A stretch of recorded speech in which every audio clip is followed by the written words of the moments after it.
Praise the Lord. കർത്താവിന്റെ പരിശുദ്ധ നാമത്തിന് മഹത്വം ഉണ്ടാകട്ടെ. സിയോൻ സഞ്ചാരി കൂട്ടായ്മയിലുള്ള അഡ്മിനായി പ്രവർത്തിക്കുന്ന എല്ലാ വാത്സല്യ സഹോദരങ്ങൾക്കും, പ്രത്യേകിച്ച് ഇതിന്റെ മെമ്പേഴ്സുകളായിരിക്കുന്ന എല്ലാ പ്രിയപ്പെട്ടവർക്കും വേഗം വരുന്ന കർത്താവിന്റെ നാമത്തിൽ സ്നേഹവന്ദനത്തെ അറിയിക്കുന്നു. ഞാൻ ഇന്നിവിടെ ഒരു ഭാവന പറയുവാനാണ് ആഗ്രഹിക്കുന്നത്. എൻ്റെ ഭാവനയുടെ പേര് കഴുതക്കുട്ടി സംസാരിക്കുന്നു.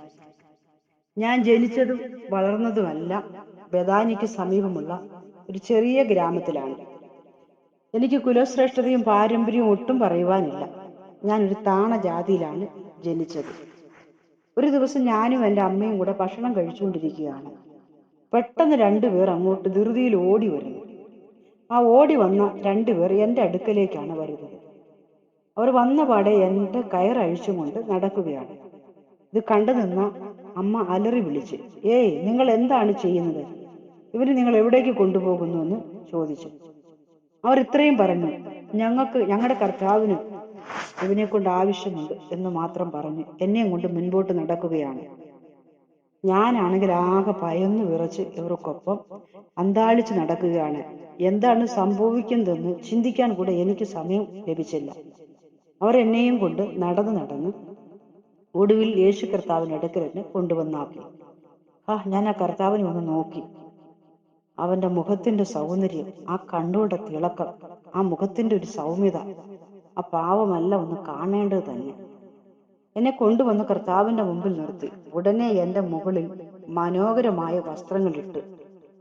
ആ വസ്ത്രങ്ങളുടെ ഒരു മാർദ്ദവം, ഞാൻ ഇതുവരെ അങ്ങനെ ഒരു വസ്ത്രം കണ്ടിട്ട് പോലുമില്ല. എന്റെ മേൽ അവരാ വസ്ത്രത്തെ വിരിച്ചു. കർത്താവ് എന്റെ മേൽ കയറിയിരുന്നു. പിന്നെ പറയണോ, എന്തോ ഒരു സ്വീകരണം. വസ്ത്രങ്ങളൊക്കെ വഴിയിൽ വിരിക്കുന്നു. വൃക്ഷത്തിന്റെ കൊമ്പുകൾ വെട്ടി വഴിയിൽ വിരിച്ചു. ഞാൻ നടക്കുന്ന പാതയിലെല്ലാം പരവതാനി വിരിച്ചിരിക്കുകയാണ്. എനിക്ക് സന്തോഷം കൊണ്ട് തുള്ളിച്ചാടണമെന്ന് തോന്നി. ഞാൻ എല്ലാം കൊണ്ട് പുളകം കൊണ്ട് നടന്നു. അതും പോരാഞ്ഞിട്ട് എല്ലാവരും എനിക്ക് ഓശാന പാടുന്നു. ആ പട്ടണം മുഴുവൻ ഇളകി വന്നിട്ടുണ്ട്. എന്നെ അവർ വരവേറ്റു. ആ നിമിഷം ഓർക്കുമ്പോൾ ഇപ്പോഴും എൻ്റെ രോമങ്ങൾ എഴുന്നേറ്റ് നിൽക്കുന്നു. ഞാൻ ചിന്തിച്ചു, എന്നെ ഇത്രയും ഇവർ പുകഴ്ത്തുന്നത് എന്തിനാണ്? ഞാൻ ഇവർക്കൊന്നും ചെയ്തിട്ടില്ലല്ലോ. കഴിഞ്ഞ ദിവസം വരെ ഞങ്ങളെ കണ്ടാല് എല്ലാവരും മുഖം തിരിച്ച് കോപത്തോടെ പോകുന്ന ഇവര് എന്തുകൊണ്ട് ഇന്ന് ഇങ്ങനെ വലിയ സ്വീകരണം തന്ന് അവര് എന്നെ സ്നേഹിക്കുന്നു എന്ന് ചിന്തിച്ചു. എന്തും ആവട്ടെ, എന്തായാലും ഞാൻ വലിയൊരു ഭാഗ്യവാൻ തന്നെ എന്ന് ചിന്തിച്ചുകൊണ്ട് ഞാൻ ആ നസ്രയനെ കൊണ്ട് മുൻപോട്ട് നടന്നു. നഗരമെല്ലാം ചുറ്റി സഞ്ചരിച്ചു. എന്നെ അവർ അധികമായി ആദരിച്ചു. അങ്ങനെ ആ ദിവസം മുഴുവനും ഞാൻ ആ കർത്താവിനെ കൊണ്ട് നടക്കുകയാണ്. ഒടുവിൽ അന്നത്തെ യാത്ര തീർന്നു. ഞാൻ കർത്താവിനെ അവിടെ ഇറക്കി വിട്ടിട്ട് ഞാൻ സന്തോഷത്തോടെ എൻ്റെ വീട്ടിലേക്ക് വന്നു. അമ്മയോട് അന്ന് പകൽ നടന്ന കാര്യങ്ങളെല്ലാം ഞാൻ തുറന്നു സംസാരിച്ചു. അപ്പോൾ എൻ്റെ അമ്മയ്ക്ക് വലിയ സന്തോഷമായി. അങ്ങനെ രാത്രി ഞാൻ ഉറങ്ങുവാൻ കിടന്നു. എനിക്കാണെങ്കിൽ ഉറക്കവും വരുന്നില്ല. പകലിൽ ജനം എനിക്ക് തന്ന ആ ബഹുമാനവും ആദരവും സ്നേഹവും സ്വീകരണവും എല്ലാം ഓർത്ത് ഞാൻ പുളകം കൊണ്ട് എനിക്ക് ഉറങ്ങാനേ കഴിയുന്നില്ല. ഞാൻ ചിന്തിച്ചു, നാളെയും രാവിലെ ഞാൻ പുറപ്പെടും. ആ പട്ടണത്തിൽ ചെല്ലും. അവരെന്നെ സ്വീകരിക്കും. അതേപോലെ എൻ്റെ മേൽ നല്ല പരവതാനികളൊക്കെ വിരിച്ചെന്നെ ആ പട്ടണത്തിൽ പിന്നെയും ചുറ്റി നടക്കുമാറാക്കും എന്നിങ്ങനെ നാളത്തെ ചിന്തകൾ കൊണ്ട് ഞാൻ അങ്ങ് അറിയാതെ ഉറങ്ങിപ്പോയി. ഞാൻ അതിരാവിലെ ഉണർന്ന് എഴുന്നേറ്റു. പോകുവാൻ തന്നെ ഞാൻ തീരുമാനിച്ച് ഞാൻ ഒരുങ്ങിക്കൊണ്ട് വരുന്നു. അപ്പോഴുണ്ട് എൻ്റെ അമ്മ എൻ്റെ അടുക്കലേക്ക് വന്നു ചോദിച്ചു, "മോനെ, നീ എന്താണ് ഇത് രാവിലെ പതിവില്ലാതെ എഴുന്നേറ്റ് ഒരുങ്ങുന്നത്? നീ എവിടെ പോകുന്നു?" എന്ന് പറഞ്ഞിട്ട് എനിക്കൊരു ഗ്ലാസ് കാപ്പി തന്നു കുടിക്കാൻ. ഞാൻ സന്തോഷത്തോടെ ആ കാപ്പി കുടിച്ചിട്ട് ഞാൻ പെട്ടെന്ന് ധൃതിയിൽ വെളിയിലേക്ക് ഇറങ്ങുമ്പോൾ അമ്മ ചോദിച്ചു, "എവിടെ പോവുകയാണ്?" അമ്മേ, ഇന്നലെ എനിക്ക് ജനം എന്തൊരു സ്വീകരണം തന്നെ. ഇന്ന് ഞാൻ പോവുകയാണ്. അവർ ഇന്നലെ സ്വീകരിച്ചതിനേക്കാൾ അധികമായിട്ട് ഇന്ന് തന്നെ സ്വീകരിക്കുമെന്ന് പറഞ്ഞുകൊണ്ട് അവൻ ധൃതി നടന്നു.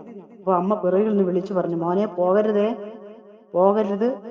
ഇന്നലെ അവർ നിന്നെയല്ല ആദരിച്ചത്. നിന്റെ മേലിരുന്ന കർത്താവ് എന്ന് നീ പറഞ്ഞില്ല, ആ കർത്താവിനെയാണ് ആദരിച്ചത്. അവൻ ലോകത്തിന്റെ രക്ഷകനായതുകൊണ്ടാണ് അവർ ആദരിച്ചതും വൃക്ഷത്തിന്റെ കൊമ്പുകളും വസ്ത്രങ്ങളും ഒക്കെ വഴിയിൽ വിതറി അവർ എതിരേറ്റത്." ഇത് കേട്ടിട്ട് എനിക്ക് അമ്മയോട് ഭയങ്കര കോപമുണ്ടായി. അമ്മ എന്നെ പിറകിൽ നിന്ന് കളിയാക്കി, "പോകരുത് മോനെ." എനിക്കാണെങ്കിൽ കോപം വന്നു. എന്നാൽ ഒന്ന് പോയിട്ട് തന്നെ കാര്യം. അമ്മയെ ഒന്ന് ഇതൊന്ന് കാണിച്ചു കൊടുക്കണമല്ലോ, അവരിന്ന് തന്നെ സ്വീകരിക്കുന്നത്. ഞാൻ ധൃതിയിൽ മുൻപോട്ട് നടന്നു. അമ്മ പുറകിൽ നിന്ന് വിളിച്ചു പറഞ്ഞുകൊണ്ടിരുന്നു, പോകരുതേ പോകരുതേ എന്ന്. ഞാൻ ഇതൊന്നും കേട്ടില്ല. ഇതൊന്നും ഈ ശബ്ദം എൻ്റെ ചെവിയിൽ വീണതുമില്ല.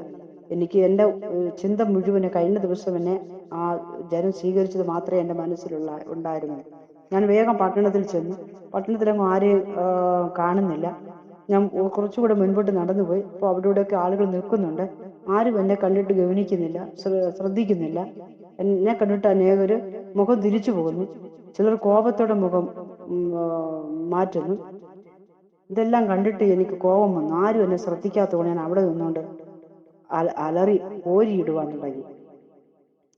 അലറി ഓരിയിട്ടതും അവിടെ നിന്നും ഇവിടെ നിന്നും എല്ലാ ആളുകൾ ഓടി വരാൻ തുടങ്ങി. അപ്പോൾ ഞാൻ വിചാരിച്ചു, ഇന്നലത്തെ പോ അവരെന്നെ ഇന്ന് സ്വീകരിക്കാൻ വരികയാണെന്ന്.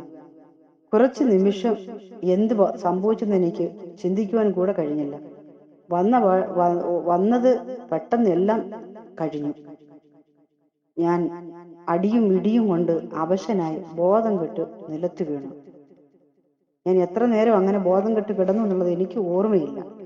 കുറച്ച് സമയം കഴിഞ്ഞപ്പോൾ എനിക്ക് ബോധം തെളിഞ്ഞപ്പോൾ ഞാൻ അടിയും ഇടിയും കൊണ്ട് എൻ്റെ ശരീരമെല്ലാം മുറിഞ്ഞ് രക്തമൊലിച്ച് കിടക്കുകയാണ്. ആരെയും പരിസരത്ത് കാണുന്നില്ല. പെട്ടെന്ന് ഞാൻ ഏന്തി വലിച്ച് എങ്ങനെയൊക്കെയോ എഴുന്നിട്ട് നടന്നു എൻ്റെ വീട്ടിലെത്തി. എന്നെ കണ്ടതും അമ്മ ഓടി വന്നിട്ട് ചോദിച്ചു, മോനെ നിനക്ക് എന്തു പറ്റി എന്ന് ചോദിച്ചു. ഞാൻ അമ്മയോട് പറഞ്ഞു, അവിടെ നടന്ന സംഭവങ്ങളെല്ലാം വിവരിച്ചു പറഞ്ഞു.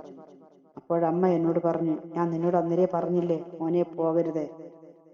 കഴിഞ്ഞ ദിവസം ആദരിച്ച നിന്നെ അല്ല മോനെ അവര്, നിന്റെ മേലിരുന്ന കർത്താവിനെയാണ് അവര് ആദരിച്ചതും സ്വീകരിച്ചതും. ആ കർത്താവ് ലോകത്തിന്റെ രക്ഷകനാണ്, മനുഷ്യവർഗത്തിന്റെ രക്ഷകനാണ് അവൻ. അവനെയാണ് ലോകവും ജനവും ആദരിച്ചത്. നീ ഇന്ന് ആ കർത്താവില്ലാതെ പോയത് കൊണ്ടാണ് നിനക്കിത് സംഭവിക്കാൻ ഇടയായത്. അവൻ അമ്മയെ കെട്ടിപ്പിടിച്ച് പൊട്ടിക്കരഞ്ഞു. ഇല്ലമ്മേ, ഇനി ഞാൻ പോകുകയില്ല, ഇപ്പോഴെനിക്കെല്ലാം മനസ്സിലായി എന്ന് പറഞ്ഞു. അവൻ കരയുവാൻ തുടങ്ങി. പ്രഹരവും അപമാനവും കൊണ്ട് അവന്റെ തല താണുപോയി. പ്രിയ ദൈവജനമേ, ഇതിൽ നമുക്കൊരു പാഠം പഠിക്കുവാനുണ്ട്. നമുക്ക് ചിന്തിക്കാം. യേശുവില്ലാത്ത നമ്മുടെ ജീവിതം ഏറ്റവും വേദനാജനകമായിരിക്കും. യേശുവില്ലാത്ത നമ്മുടെ യാത്ര അത് അപമാനമായി തീരും. അത് നമ്മുടെ ജീവിതത്തിൽ പ്രഹരത്തിന് കാരണമായി തീരും. നാം ഒരിക്കലെങ്കിലും ഇത് ചിന്തിച്ചിട്ടുണ്ടോ? നമ്മുടെ ജീവിതത്തെക്കുറിച്ച് നാം ചിന്തിക്കാറുണ്ടോ? യേശു നമ്മോട് കൂടെയുണ്ടോ? നമുക്കൊരു കാര്യം മനസ്സിലാക്കുവാൻ കഴിയും. യേശുവില്ലാത്ത ജീവിതം അത് വ്യർത്ഥമായ ജീവിതം. അത് നിരാശയും വേദനയും നിറഞ്ഞതായിരിക്കും. അത് അപമാനവും പ്രഹരവും നമുക്ക് ഏൽക്കുന്നതാണ്. യേശുവില്ലാതെ നമുക്ക് ഒരടി പോലും മുൻപോട്ട് വെക്കുവാൻ സാധ്യമല്ല. പ്രിയ ദൈവജനമേ, നമുക്ക് നമ്മുടെ ജീവിതത്തെ ഈ ഭാവനയിൽ കൂടെ ഒന്ന് ചിന്തിക്കാം, വിചിന്തനം ചെയ്യാം. നമ്മുടെ കർത്താവ് നമ്മോട് കൂടെയുണ്ടോ? അതോ ആ കഴുതയെ പോലെ യേശുവില്ലാതെ നാം നമ്മുടെ സ്വയത്വം കാണിക്കുവാനാണോ നമ്മുടെ ഈ യാത്ര, നമ്മുടെ ഈ ജീവിതം? എങ്കിൽ അങ്ങനെയാണെങ്കിൽ നമുക്ക് മടങ്ങി വരാം. യേശുവിനെ നമ്മുടെ ഉള്ളത്തിൽ സ്വീകരിക്കാം. യേശുവിനോട് ചേർന്ന് നമുക്ക് യാത്ര ചെയ്യാം. ആ ഹാനോക്കിനെ പോലെ യേശുവിനോട് കൂടെ ചേർന്ന് നമുക്ക് നടക്കാം. കർത്താവ് നമ്മുടെ ജീവിതത്തിൽ ഉണ്ടെങ്കിൽ നമുക്ക് സന്തോഷവും സമാധാനവും ആശ്വാസവും മാന്യതയും നമുക്ക് ലഭിക്കാൻ ഇടയായിത്തീരും. എന്നാൽ ഇന്ന് പലകാലം ഈ ഭാവനയിൽ കൂടെ നിങ്ങളുടെ ജീവിതത്തിലെ യേശുവിനെ പ്രതിഷ്ഠിക്കുവാനും യേശുവിനോടൊപ്പം നടക്കുവാനും ഒക്കെ നിങ്ങൾക്കിടയായി തീരട്ടെ. ഈ ഭാവന മുഖാന്തരം നിങ്ങളുടെ ജീവിതത്തിൽ മാറ്റങ്ങൾ സംഭവിക്കുവാൻ ദൈവമായ കർത്താവ് സഹായിക്കട്ടെ എന്ന് പ്രാർത്ഥിച്ചുകൊണ്ട് ഞാൻ ഈ ഭാവന ഇവിടെ ഉപസംഹരിക്കുന്നു.